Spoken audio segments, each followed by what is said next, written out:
নমস্কার, আপনাদের প্রত্যেককে ইংলিশ টিউশনে সুস্বাগতম। আজ আমি ইংরাজির গ্রামারের কতকগুলো ইডিয়ম নিয়ে আলোচনা করব। আজকের এই ইডিয়ম সংক্রান্ত আমাদের প্রথম দিনের ক্লাস। আজকে আমাদের ক্লাস 1। আচ্ছা, ইডিয়মসে আসার আগে প্রথমে এই জিনিসটা জেনে নেওয়া যাক যে ইডিয়ম কাকে বলে। ইডিয়ম হলো শব্দগুচ্ছ সমন্বিত এমনই এক বাগধারা যা তার নির্দিষ্ট অর্থকে প্রকাশ না করে একটা অন্য অর্থ প্রকাশ করে। অর্থাৎ কতকগুলো শব্দ পর পর বসে একটা ইডিয়ম তৈরি হয় এবং যে শব্দগুলো বসে ইডিয়মগুলো তৈরি হয় সেই শব্দের অর্থ প্রকাশিত না হয়ে তার একটা অন্য অর্থ প্রকাশিত হয়। এই ধরনের শব্দকে ইডিয়মস বলা হয়। ইডিয়মস বলতে বাগধারা।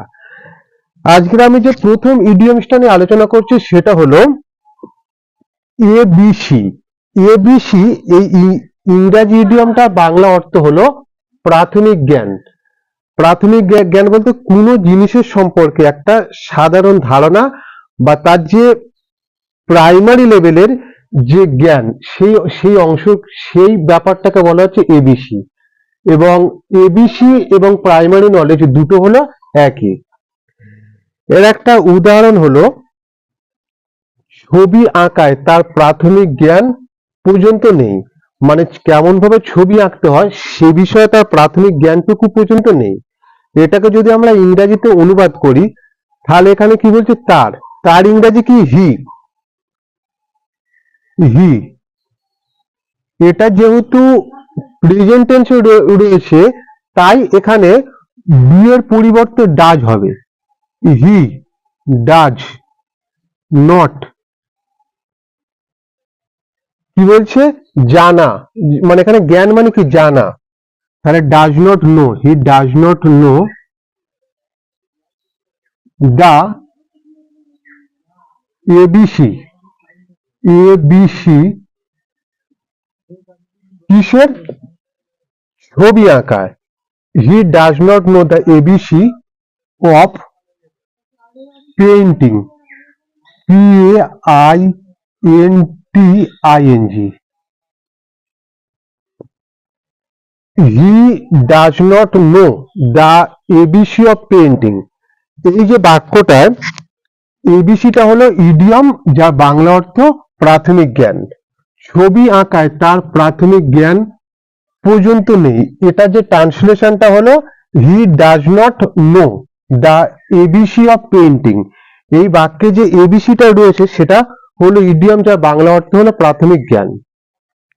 পরে ইডিয়মটা লক্ষ্য করে দেখো, পরে ইডিয়মটা বলছে অ্যাবভ অল। অ্যাবভ অল এই ইংরেজি ইডিয়মটা বাংলা অর্থ হলো সর্বোপরি, মানে সবকিছুর উপরে, সবকিছুর ঊর্ধ্বে, মানে মোর দেন এনিথিং এলস। এটার একটা উদাহরণ হলো সর্বোপরি রবীন্দ্রনাথ ছিলেন একজন কবি। রবীন্দ্রনাথ ঠাকুর ভারতবর্ষ তথা এশিয়া মহাদেশের একজন কৃতি সন্তান। সাহিত্যের সর্বশাখায় তার বিচরণ ছিল অবাধ। তিনি একাধারে ছিলেন কবি, প্রবন্ধকার, ঔপন্যাসিক, নাট্যকার, ছোট গল্প লেখক। এই যে এতগুলো গুণ থাকা সত্ত্বেও তার যে সর্ববেশি পরিচিতিটা সেটা ছিল কবি হিসাবে। এবং এটাকে যদি আমরা ট্রান্সলেশন করি, রবীন্দ্রনাথ, আর এ বানানটা খেয়াল করবে, RABIN DRA, মোছাটা কত,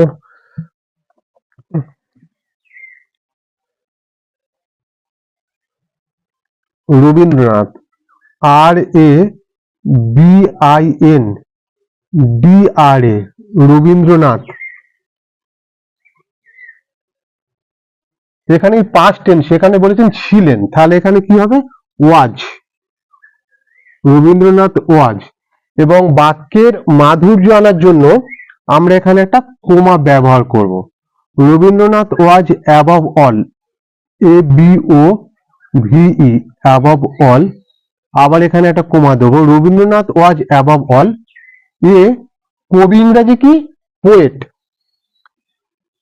মানে রবীন্দ্রনাথ ঠাকুরের অনেক গুণ থাকা সত্ত্বেও তার যে বেশি পরিচিত ছিল সেটা হলো তিনি ছিলেন একজন কবি। তাহলে এই যে সর্বোপরি রবীন্দ্রনাথ ছিলেন একজন কবি, এটা ইংরেজিটা কি? Rabindranath was above all a poet. এই যে বাক্যে অ্যাবভ অলটা হলো একটা ইডিয়ম, যার বাংলা অর্থ হলো সর্বোপরি। তারপরে ইডিয়মটা খেয়াল করে দেখো, পরে ইডিয়মটা বলছে অ্যাবভ বোর্ড। অ্যাবভ বোর্ড এই ইংরাজি ইডিয়মটা বাংলা অর্থ হলো সন্দেহের অতীত। মানে কোনো একটা জিনিস যেটা সন্দেহের বাইরে, যে জিনিসটাকে কোনো মতেই সন্দেহ করা যায় না, বা যে জিনিসটাকে কোনো মতেই ডাউট করা যায় না, অর্থাৎ বিয়ন্ড ডাউট, মানে সন্দেহের ঊর্ধ্বে। আচ্ছা, বিয়ন্ড ডাউট বলতে সন্দেহের ঊর্ধ্বে। আচ্ছা, যদি বলা যায় বিয়ন্ড ক্রিটিসিজম বলতে সমালোচনা ঊর্ধ্বে। যদি কোনো শব্দের আগে বিয়ন্ড শব্দটা থাকে, সেক্ষেত্রে বুঝতে হবে সেটা সেই জিনিসের ঊর্ধ্বে বা তার উপরে। এই রকম বিয়ন্ড ক্রিটিসিজম বলতে সমালোচনা ঊর্ধ্বে। আচ্ছা, এটার উদাহরণটা খেয়াল করে দেখো, তার আচরণ উন্মুক্ত এবং সন্দেহাতীত। তার যে ব্যবহারটা সেটা ছিল উন্মুক্ত এবং সন্দেহের বাইরে। এটাকে যদি আমরা ট্রান্সলেশন করি, তার ব্যবহার, হিজ ব্যবহার ইংরেজি কি? ডিয়েলিংস। DEALINGS। হিজ ডিয়েলিংস কি বলেছে? হিজ ডিয়েলিংস আর, এখানে পাস্ট টেন্স হলে এটা প্রেজেন্ট টেন্স হবে। হিজ ডিয়েলিংস আর, এখানে উন্মুক্ত ইংরেজি কি? Open. His dealings are open and above board. Above board বলতে সন্দেহের অতীত। Above board, BOARD। তাহলে তার আচরণ উন্মুক্ত এবং সন্দেহাতীত। এই যে ইংরেজিটা বাংলা অর্থ কি? His dealings are open and above board. এই যে বাক্যটা, এখানটায় অ্যাবভ বোর্ডটা হলো ইডিয়ম, যার বাংলা অর্থ হলো সন্দেহের অতীত। এর পরের উদাহরণটা খেয়াল করে দেখো, পরের উদাহরণটা হলো আফটার অল, যাই হোক। মানে কোনো একটা পরিস্থিতির ক্ষেত্রে যাই ঘটুক না কেন, হোয়াট এভার হ্যাপেন, যে কোনো পরিস্থিতিতে, যাই হোক মানে যে কোনো পরিস্থিতিতে।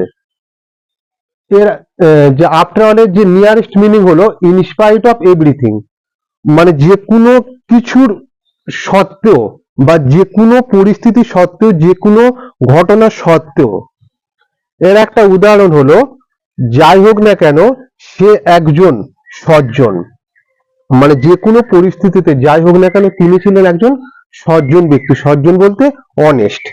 এটাকে যদি আমরা ট্রান্সলেশন করি, যাই হোক না কেন তিনি একজন সজ্জন। হি ইজ, তিনি ইংরাজি কি? সেই ইংরাজি কি? He is. এখানে আবার একটা বাক্যের মাধুর্য জানার জন্য এখানে আমরা একটা কমা দেবো। He is after all, AFTER, after all, আবার কমা, অ্যান অনেস্ট ম্যান। আমরা এটা আর্টিকেল প্রিপোজিশনে পড়েছিলাম যে অনেস্টের আগে সর্বদা অ্যান কথাটা যুক্ত হয়। আমরা এটা আর্টিকেল প্রিপোজিশনের ক্লাসে পড়েছিলাম যে অনেস্টের আগে, এটা কিন্তু প্রত্যেকেই মনে রাখবে, অনেস্ট শব্দের আগে সর্বদা অ্যান শব্দটা যুক্ত হয়। এটা কিন্তু প্রত্যেকে একটু মনে রাখবে। আচ্ছা, এখানে ইডিয়ম তাহলে কোনটা? আফটার অল, যেটা বাংলা অর্থ হলো যাই হোক। যাই হোক না কেন সে একজন সজ্জন, এটার ইংরেজিটা হলো he is after all an honest man. এখানে আফটার অলটা হলো ইডিয়ম, যার বাংলা অর্থ হলো যাই হোক, এবং এখানে অনেস্ট শব্দটার আগে সর্বদা অ্যান এই আর্টিকেলটা যোগ হয়। এবারে পরের ইডিয়মটা খেয়াল করা যাক। পরের ইডিয়মটা হলো again and again. Again and again বলতে বারবার, কোনো জিনিসের রিপিটেডলি, কোনো জিনিসের একাধিকবার, এই রকম বোঝানোর জন্য এগেন অ্যান্ড এগেন এই ইংরেজি ইডিয়মটা ব্যবহার করা হয়। এগেন অ্যান্ড এগেন বলতে রিপিটেডলি, মানে বারংবার। এটার একটা উদাহরণ হলো, এ কথা তোমাকে আমি বারংবার বলেছি, এই ব্যাপারটা তোমাকে আমি বারংবার বলেছি। এটা যদি আমরা ট্রান্সলেশনটা করি, কে বলেছে? আমি বলেছি। এই বাক্যের সাবজেক্ট কোনটা? যে কোনো বাক্যে সাবজেক্ট আইডেন্টিফাই করার জন্য, এখানে যে অনেক সময় হয়তো সাবজেক্ট বা কর্তাটা আইডেন্টিফাই করার ক্ষেত্রে মুশকিল হতে পারে। যে কোনো বাক্যে সাবজেক্ট আইডেন্টিফাই করার জন্য সেই বাক্যের ক্রিয়াপদকে কে বা কারা দিয়ে প্রশ্ন করলে সেই উত্তরটা পাওয়া যাবে। তা এখানে ক্রিয়াপদ কোনটা? বলা। আমরা যদি প্রশ্ন করি কে বলেছে, তার উত্তরটা হয়ে যাচ্ছে আমি। আমিটা হলো সাবজেক্ট, তাহলে সাবজেক্টটা প্রথমে বসবে আই। এটা প্রেজেন্ট পারফেক্ট টেন্সে রয়েছে, সেই জন্য বলেছি, অলরেডি বলা হয়ে গিয়েছে, তাহলে আই হ্যাভ। আই এর পরে সর্বদা হ্যাভ বসবে। হ্যাশটা বসে শুধুমাত্র থার্ড পারসন সিঙ্গুলার নাম্বারে পড়ে। থার্ড পারসন সিঙ্গুলার নাম্বার বলতে হি, শি, ইট বা কারোর নাম বোঝালে সেটা হলো third person singular number. I have. তা বলা ইংরাজি কি? টেল, TELL, টেল মানে বলা। এখানে কি কোনটা হবে? টেল, টোল্ড, টোল্ড মানে পাস্ট পার্টিসিপেলের টোল্ড। I have told. কাকে বলেছি? তোমাকে।